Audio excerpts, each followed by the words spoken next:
Good morning everyone. हा माझ्या घराच्या बाहेरचा व्ह्यू आहे. तर आज शनिवार आहे आणि सकाळचे 7:30 वाजलेत. हाय एव्हरीवन, मी आहे प्रेरणा सोमवारी तुमच्या सगळ्यांचं खूप खूप मनापासून स्वागत आहे. आज मी तुमच्यासोबत माझा ब्रेकफास्ट रुटीन शेअर करणार आहे. तर आज मला खूप उशीर झाला आहे, सो मी जास्त बोलणार नाही. मी किचनमध्ये आले आणि सगळ्यात आधी मी दूध गरम करायला ठेवत आहे.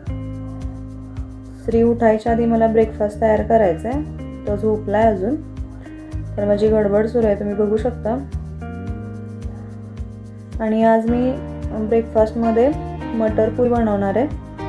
तर त्याचं सारण मी थोडंसं तिखट मसाल्यातलं बनवते, सो मी त्यासोबत काही भाजी बनवणार नाही आहे. तशीच ती खायला छान लागते. तर पुरीसाठी मी इथं कणिक मळून घेते.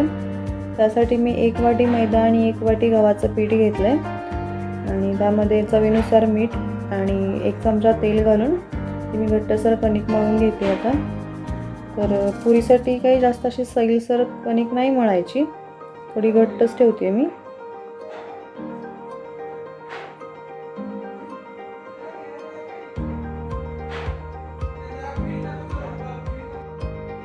कणिक व्यवस्थित भिजले आणि मी आता त्याचे छोटे छोटे गोळे करून घेते,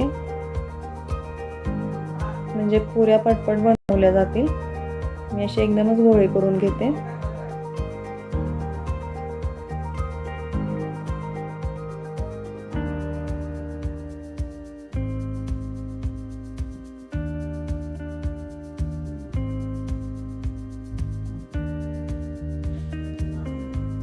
सारण आता थंड झालेलं आहे आणि मी गोळा घेऊन त्याची पारी बनवून त्याच्यामध्ये सारण भरते. तर पुरीसाठी सारण भरून मी गोळा तयार करते. व्यवस्थित बंद करून घ्यायचं म्हणजे सारण बाहेर येणार नाही, नाहीतर तेलात पुरी फुटू शकते. मग आणि त्याची पुरी तयार करते मी. अलगद अशी लाटून घ्यायची. पुऱ्या मी इथं तळून घेतलेल्या आहेत. श्री उठलेला आहे आणि आत्ता 9 वाजलेले आहेत आणि मी आत्ता ब्रेकफास्ट करते.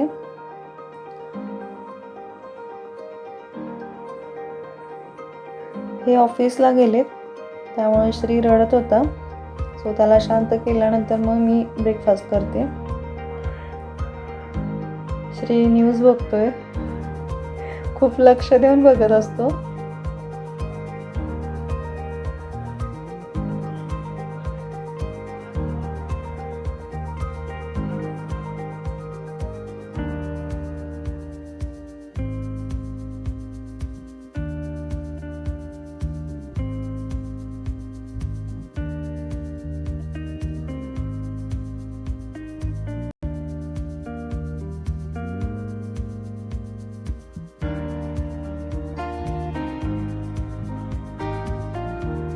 आणि आता 9:15 झालेत आणि श्रीला खाऊ भरवते मी.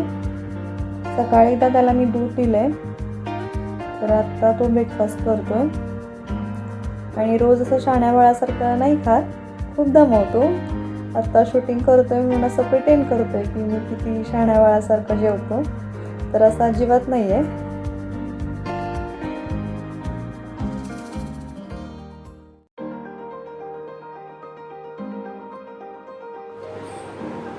तर तुम्ही आता माझं ब्रेकफास्ट रुटीन बघितलंच असेल. मी आज first time routine blog share केला आहे, तर काही चुकलं असेल तर प्लीज सॉरी. तर मला माझं रुटीन आवडतं का अजून बघायला ते प्लीज मला कमेंट बॉक्समध्ये सांगा. तर मी आत्ता श्रीचं सुद्धा आवरून घेतलं आहे. श्री ऐकलं